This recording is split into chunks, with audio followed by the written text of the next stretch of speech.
think Jacob realizing that even when he was going through the bad, God was still with him. And I think that is a very beautiful thing to know, even as hata ukiwa kwa shida yoyote, hapo bado Mungu ako na wewe. So verse 4, they gave Jacob all the gods they had and rings in their ears. So I think maybe back in the day, those gods had a meaning, or they symbolized something. That is why Laban was going after them to get those gods. So probably they symbolized something.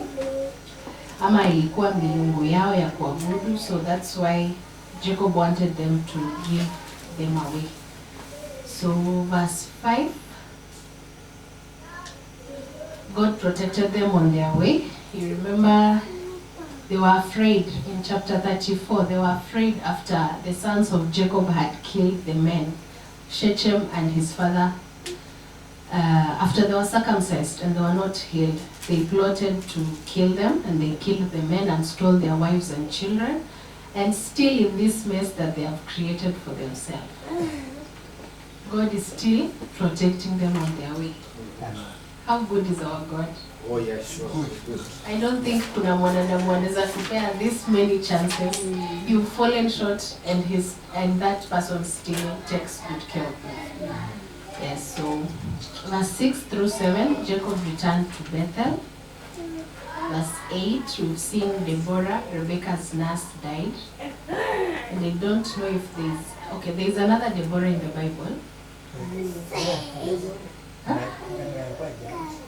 Malikuwa judge. Malikuwa na Shona. Alikuwa naitwa Tabitha alafu akaitwa Dorcas. Yes. I really love how engaging it is. Huyu ni nurse, and I don't think she appeared anywhere else in the Bible. I'm not sure. Mwenye amesoma vizuri anaweza nieleza.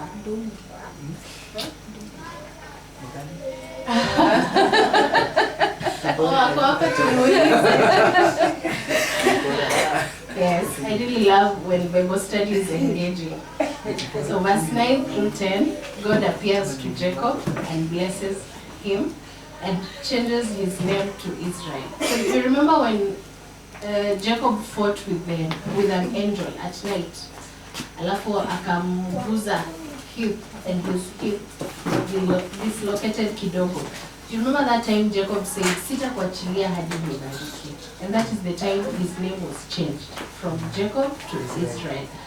Hapa tena we are seeing God changing his name from Jacob to Israel. And I don't know why. I also remembered about Abraham, about Sarah, when God was changing their names from Abraham to Abraham, from Sarai to Sarah. I think God changes your name. This is according to my thinking. I think God changes your name, maybe signifying a new season. Yes. So I guess this is a new season for Jacob. I don't know what is ahead of him. Yes, but verse 11 through 13, we've seen God giving him a promise that many will descend from him. Verse 14 through 15, we've seen Jacob setting up a stone pillar at the place where God had spoke to him and poured a drink offering and oil.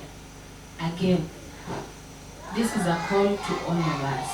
When God grants you maybe your prayer, your heart desire, there is something we all go to God and pray about.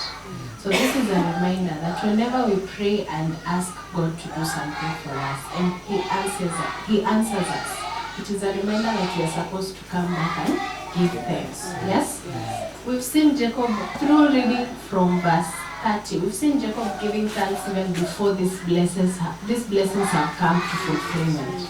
Yes, so we should not forget, we should never forget to give thanks to God. Whether He answers it, whether you are trusting upon Him, just give thanks because you know who He is, right?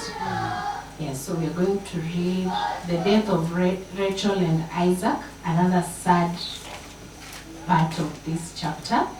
So verse 16, then they moved on from Bethel while they were still some distance from Ephraim. Rachel began to give birth and had great difficulty.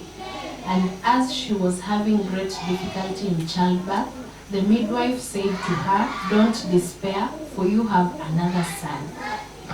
As she breathed her last, for she was dying, she named her son Ben-Oni. According to my Bible, Ben-Oni means son of my trouble. But his father named him Benjamin. Benjamin means son of my right hand. So I found this so ironical. You remember Rachel has really tried to conceive. She has really tried to get children.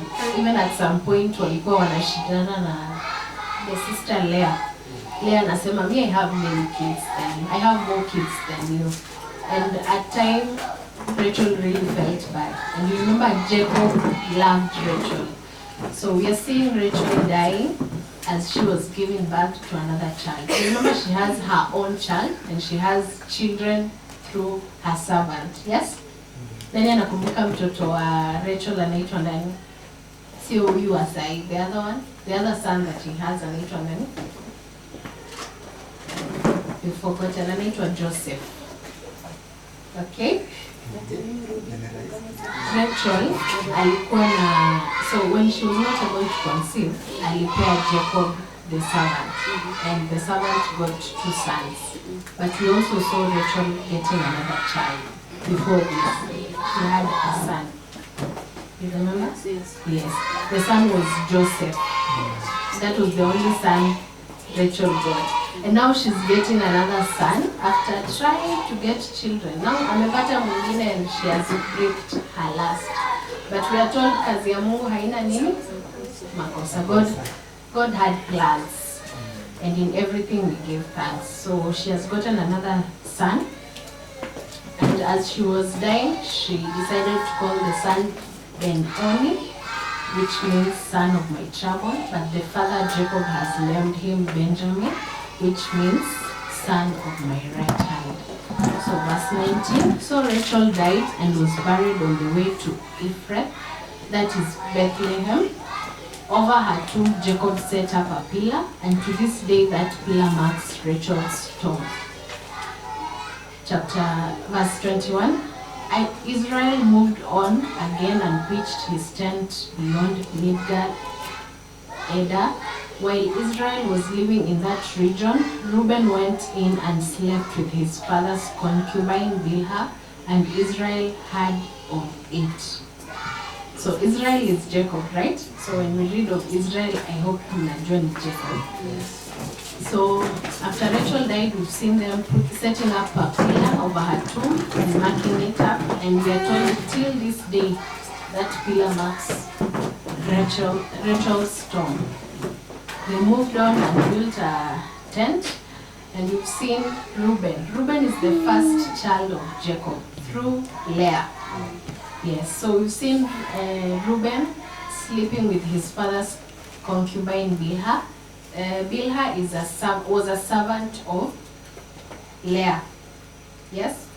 You remember when Rachel was not able to conceive, she gave Jacob a servant called, I think she was called Zilpah. Yes. And when Zilpah was able to have 2 sons, Leah also decided to give Jacob a servant. So through this servant, she can also have, there was a time they were competing over kids, yes? So the one who had the most kids maybe would have found love on Jacob's eye. So that is just a backstory. Bilhah is a servant of Rachel, and we're seeing Reuben sleeping with the servant of Rachel, and his father Israel learning about it. So verse 23, Jacob had 12 sons, the sons of Leah, Reuben, the firstborn of Jacob, Simeon, Levi, Judah, Issachar, and Zebulun, the sons of Rachel, Joseph and Benjamin, the sons of Rachel's servant Bilhah, Dan and Naphtali, the sons of Leah's servant Zilpah, Gad and Asher. These were the sons of Jacob. who are born to him in Padan Aram.